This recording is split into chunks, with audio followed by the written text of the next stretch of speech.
I'm not like no billionaire and whatnot like that, but just now that we've been to... He will be. What the heck is that? That's my ringtone. Your ringtones are wild. You're old. Why don't you just have the standard, like... This is my, because I don't want that. Like that T-Mobile? Was that Verizon? No. Yeah. Maverick fam! Now, y'all know it is so much deeper than video games around here. We are literally trying to change the world. So if you want to be a part of that, I want to offer you a free book. All you got to do is pay for the shipping and let us know where to send it. All right? So all the info for that is in the description. Enjoy the video. Maverick fam, how is it going? How is your mama? Your boy Dion, aka I Maverick, brought my mama Mav, in the building. Hello. We are here reacting to some Daily Dose moments, and kind of indirectly. We're going to talk a little bit about Daily Dose. I got one clip I want to see what my mom's going to say about, but for the most part, I think she's just numb to it. Like, she kind of knows Trent's weird. I know he's weird. We're all kind of numb to it as a family. So we did 2 other videos. We did one on the sports channel reacting to some other weird moments from her and Trent on that channel. Then we did the Let's Play channel.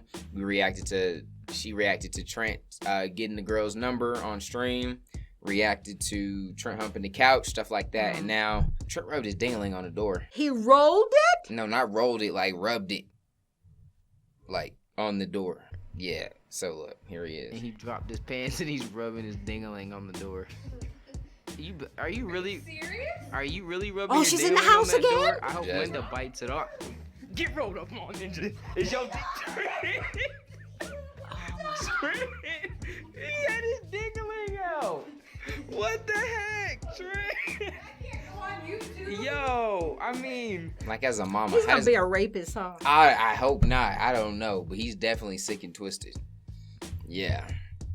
It's okay. I can just see a lot of battery charges. We might just have to get a brain scan. You know what I mean? Just see what it looked like, just to be safe. That was the one dingling clip we had, and then I'm just gonna kind of let this play in the background. And because this is when Jazz and I did our come up story, we talked about how when we first got married. Remember, we lived in this. We lived with you, and we lived in this one room where you could almost like touch both sides. You know, you could almost reach across and touch it. And so obviously we've come a long way since then. But I think even for just me and you, us living in this house, and you know, all the lights were on, there was food, it was a good situation. This was actually even a good spot for us. You know what I mean? Seeing how far we've come. So when you think of like when I was younger, Trent was younger, and you were really a single mom doing the best you could. What stories stand out the most to you? Because there's a lot of people that are just inspired by our story, because we've come a long way. We still have a long way to go, but we've come a long way. Well, what stands out to me is I don't think people ask to be poor. What stands out to me is we were in Phoenix. Remember, we were transitioning. We were moving from one place to another. Yeah. And we moved actually, a lot. we got, not deleted, put out. Yeah, we did. And I know we can't curse, but this woman had the audacity to look at me and say, I ought to be ashamed of myself. Wow. Really? Oh, God, if I could see her now. Oh, my God, if I could see her now. Who was it? Was it just a random? She was a realtor. Oh. You know, she come to put us out, and then she felt bad about her own ass and said, well, you know, y'all can stay another night. And remember, we went to the new house and we had keys, and we stayed on the floor, and we had, who was it? One of your friends living with us. He was so cool about everything. Charles. That was Charles, yeah. My man Charles. But that stands out to me when somebody has the audacity, to look at somebody who's down and say, you ought to be ashamed of yourself. Bitch, I had 2 children. You think I asked for that? Yeah. My husband didn't feel sad for himself when he hightailed it on back to Albuquerque. Yeah. So that stands out a lot to me. I still think about that when I see somebody down. They didn't choose to be down. This is true, man. Like, if you want to piss me or my mom off, like, big time, like, do something, like, just disrespect someone that's, like, can't, either, like, they're defenseless or they're really broke. So, like, be, like, messed up to a child, an old person, or just someone that's broke. Like, that's a really soft spot for me. And I have some really big visions. And I don't talk about half of the things. I share a lot of things with you guys, but I don't even talk about half of them. But one I've kind of talked about is I want to have, like, a Maverick homeless shelter one day that actually takes people off the street. So we're not going to have them go and, be there for a night and then kick them out in the morning. We're actually going to bring them in. We're going to do some mindset stuff, help them psychologically, help them, give them a place to actually live. So we won't be able to take on as many people. We're going to have, it may start with just a handful, but it'll expand. But they'll have a place to live, so they'll have an address so they can go out and get jobs. We're going to let them stay there while they get their money up. We're going to give them training on finances, help them get off of any drugs, any addictions, and then follow up with them after they're on their feet, help them get their own place, and then follow up with them for 6 months and actually take people off the streets instead of just putting a Band-Aid over the situation. So and putting them back out there. Yeah, and that's just and we were actually never homeless. We've never been that bad. We were to the point. No, God fixed it. He stepped right on in there like he always do. Yeah. But the way she presented it, like I had done something wrong. Like I bought drugs instead of to pay rent. You know? Yeah, she always did her best. And what's crazy is I've talked about a lot of stories. Like I remember, I remember a lot. I'll tell you this. I remember the day we got evicted. I was actually I had a friend over at the house. And we were playing 2K. That's actually where me and my wife got married, right in front of that fireplace right there. But at my mom's house. But we were me and my friend were playing 2K or something, and then there was a loud knock on the door, doo doo doo doo. And I was used to sometimes errands or Rent-A-Center would come by, and I would just knew to not answer because they were trying to take our stuff. Oh geez, look at that big head. Can y'all guess who's who? It's me, Trent, and that's my oldest brother. He got a little teardrop. Not even teardrop, a little pebble head. He was full term. Yeah, true. Me and Trent were premature. Can y'all guess out of these two big four-headed ninjas, which one's me, which one's Trent? Yup, that's Trent right there. And that's me. Jeez. Yeah, we were playing and then there was a knock and I went and looked through the peephole. It was I think it was a dude. He had a little badge on and whatnot. I was like, oh crap, I think he tried to kick us out. And so I went back, started playing the game again. He just do. He was knocking. He would not he was out there 20 minutes knocking. And I was like, he's not gonna leave. And I was just trying to tell my friend nah, let's ignore it. And this was one of I had a lot of friends that would have got it. This was one of my more whiter friends, so I couldn't really explain it to him. And then finally he just if Rent-A-Center, they'll knock for 2 minutes, they'll leave. This dude would not leave, so I finally answered the door. He was like, yo, you gotta get out. I was like, shoot, my mom's not even here. I was like, can I wait till my mom gets home later? He was like, nah, you gotta get out. He was like, you can get some clothes and you gotta get out though. And so my mom didn't get off till later that night, so I packed some bags and I went to the park. And I was hanging out in the park till it got dark, and then I had one of my friends come by and I was hanging out at his house. And I was worried what we were gonna do, but my mom clutched it up. We were actually looking at another house, and we had just got the keys, right? Or no, we had signed the lease, but we hadn't got the keys yet. But you knew the lockbox. Oh yeah, you talking in Arizona? Yeah, when we got evicted. Oh yeah, we had the keys. Okay, so we went in and we obviously we didn't have none of our stuff. We just got evicted, but and we slept on the floor. Yep. Yep. But like she said, people that are broke, I mean, I think some people are they're in it for a reason. Maybe they just, like you said, it could be drugs or some sort of abuse or gambling. But she can't make it seem like everybody, you know. No, that's true. That's what I'm saying. I know that we wasn't. There's some people that are working their hardest, and here's why I'm really passionate. And if you guys know, maybe you don't, but we have this book. If you go to maverickgiveaway.com/book. It should be in the description. We got a book, and it's really about mindset and just switching the mindset, because it's so hard for some people. They may not be doing the right things to get out of their situation financially, but they don't know how to do the right things because they grew up in poverty and their parents were broke and their parents before them was broke, and you have this generational thing of brokenness, and you had it tough. Your mom died when you were what, 5? And then your dad, he wasn't a dad. Exactly. And so you live with your grandma. Great grandma. Yep. And so that's my dad, yeah. And so just some people don't, it's easy, right? It's easy. Now that I figured a lot of things out, it's easier for me to look at someone and be like, yo, you're self-sabotaging, you're doing all the wrong things.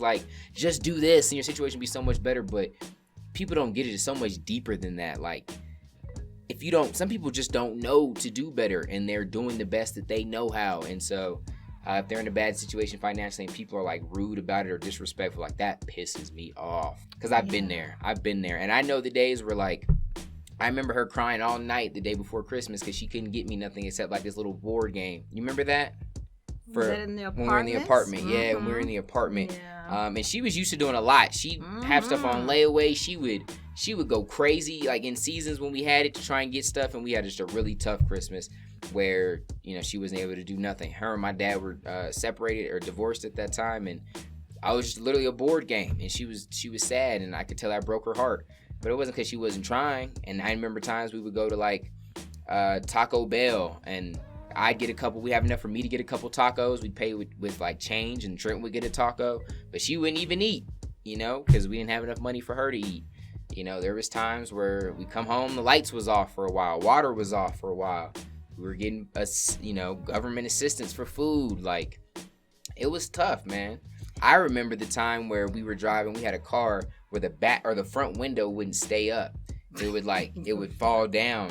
And it was raining, like it was raining bad one day. And she had just picked me up from school, and we were driving home, and a truck came by us, and like there was a big puddle, and it went whoosh, and it just like, you know how like when a car goes from over a puddle, how it shoots water off to the side, it went right into her window and just got her wet. And like, I got to give this woman so much props, because I know what it's like raising a kid and having multiple kids and how stressful that is. And me and Jazz, we even had some times where we were broke and it was really tough. But I had Jazz that I could like, she was my partner. We got through it together. It was rough. My dad was, I don't want to disrespect him too much because he's dead, obviously. He died from cancer, and we actually did a lot to rebuild our relationship before he died. But he was not handling his business at all as a father or a husband. And so she was doing a lot of this on her own.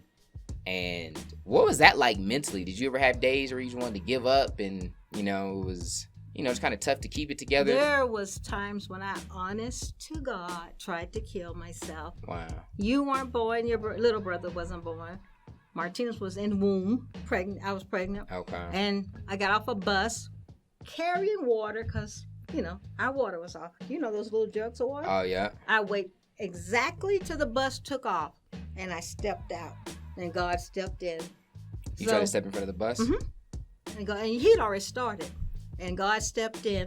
But, things are, and we were in Fort Walton, and I used to like to go to the beach because I was too depressed to talk to the other ladies that tried to engage, with me. Mm-hmm. And so the water, all I could think about is just going out there in that water. But the only thing that kept me going is God and my kids. That's all I've ever had. Yeah. But with all of it, God has just always been there.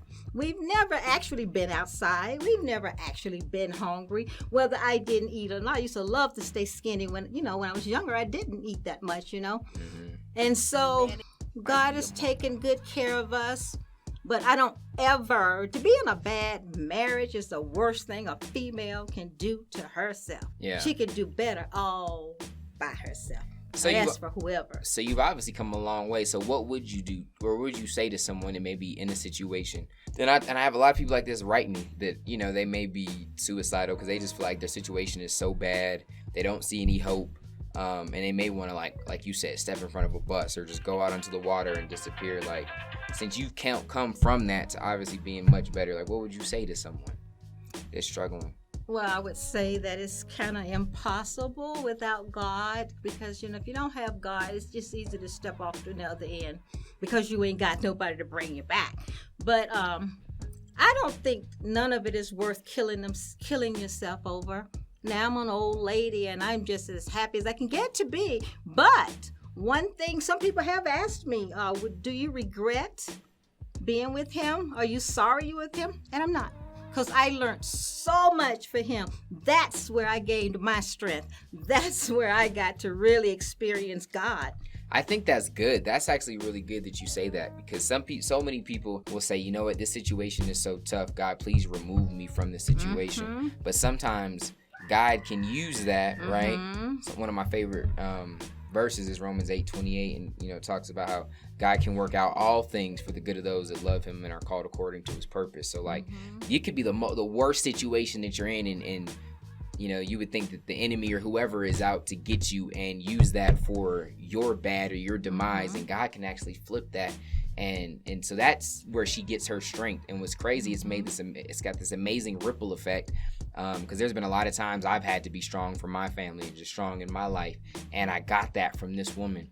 And you've actually talked about it. You were a lot softer. You were super nice, but you were a lot softer before you got with Dad because you hadn't, you know what I mean? Like what you went through. Before I met my husband, I was what I like to call an angel. Yeah. I didn't curse. I thought you could be the ugliest person in the world, and I thought you were pretty. Oh, you a savage. I just now. didn't know. I had to live. Yeah. If I hadn't stood up, then I would have been the one in Santa Fe instead of him. Yeah. So unfortunately, I had to. But it built more than just anger. It built character. Yeah. I mean, all that stuff that people say, you got to go through this to get there. It's true. And it seemed like it was forever because I was with him for over 40 years. But I did make it. Yay. Right. And it's cliche. It's like, oh, whatever doesn't kill you makes you stronger. Mm-hmm. But it's true. But it's true. It's true. Yeah, it's true. Like, though there's so many tough times that we went through that I'm so grateful. And I think now that we've been blessed, right? I mean, I'm not like no billionaire and whatnot like that. But just now that we've been He will be. What the heck is that? That's my ringtone. Your ringtones are wild. You're old. Why don't you just have the standard like? This is my because I don't want that. Like that T-Mobile. Was that Verizon? No. Yeah. Anyway, so you made me lose my whole train of thought, Mama. About what doesn't break you makes you strong. Yeah. Oh, you're not a billionaire yet. Oh, that's next year. Yeah, not yet. But it's like everything we've gone through has like kept so much perspective for me. And I don't want to say never because you never know. And I'm definitely not perfect, but that would be one of the wildest things in the world. Things that I wouldn't even expect for me to like lose the humility that I got, especially with any of the financial stuff, because I just know what it's like, man. Like, and through all that, God's given me such a big heart for people that are in struggling positions. And that's why we do a lot of the stuff that we do. And so if I didn't have that chip on my shoulder and I didn't grow up going through those tough times, I wouldn't be who I was. And so I think for anyone that's going through anything now, you got to understand that life has seasons, right?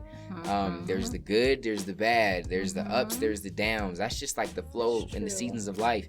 And the reason we're so big about, Jesus and at least thinking about life after death, because if you get that question wrong, everything that you went through on earth, all the bad times, it was in vain. It was for nothing. And so I don't want that to be the case. And so that's why we're always so unapologetic with Jesus. And then too, the struggle is never us. It's always for somebody else, to help somebody else. That's powerful. So I learned so much. So many women have listened to me, have learned from me. But yeah, it's never about us. Feels like it. True, right? And Definitely feels like it. There's so many of you guys that are struggling, whether it's through emotional stuff, financial stuff, whatever, and we can relate to you and then we can inspire you. And that's amazing for us. And that's going to be you when you get out of your season that you're in now. And that's why I really wanted to do this, just because I think about my mom a lot. Like if anything big happens, I get some good news or just like something good happens, I'm like, man, this is so night and day from what we lived. And it's so awesome to like be out of that and just seeing how the amazing things that can happen when you keep God first and that's trust and believe. That's true. But honestly, if we sat here long enough, we could probably make this an hour. Like we weren't broke for like a year or 2 years. Like it wasn't like no small season. Like it was tough, and so we probably could think of a bunch of stories if we sat here long enough. And like I said, when my husband passed, it had been over 40 years. So let's just put it that way. All 40 plus years was bad. Yeah. All of them. Yeah. There wasn't once upon a time it was good. There was never a time where it was good. The only thing God meant for me out of that journey was my 3 sons. Oh, yeah, the other two, too. Yeah, they're cool. The other 2? Oh. Yeah. Yeah, they are. Y'all know Trent, he's a little... Trent the weirdo. Part of his brain probably left in the womb, but that's okay. But yeah, I don't know. I don't know why this was on my heart to share or what it, why I really wanted to. We didn't really react to too much that was funny. The other 2 videos we did weren't really the same kind of vibe. It was more so reacting to crazy stuff. But if this helped you, if it blessed you or anything, just let us know in the comments. It was for somebody. If it came to him, it was for somebody. Yeah. You know who you are. Yeah. So let us know. But if y'all want to see more of Mama Mav, let me know. We will make it happen. And we love you guys. You guys are awesome. We love you. God loves you. Till next time, God first. God bless. Hope you guys have a blessed rest of your day. Thank you for making it here to the end. And if you want to be a part of what we're trying to do here with the Maverick movement and take your life to the next level and help other people at the same time enrich and get more out of their life, please check the link in the description and pick up that Maverick Makeover book. Love you guys.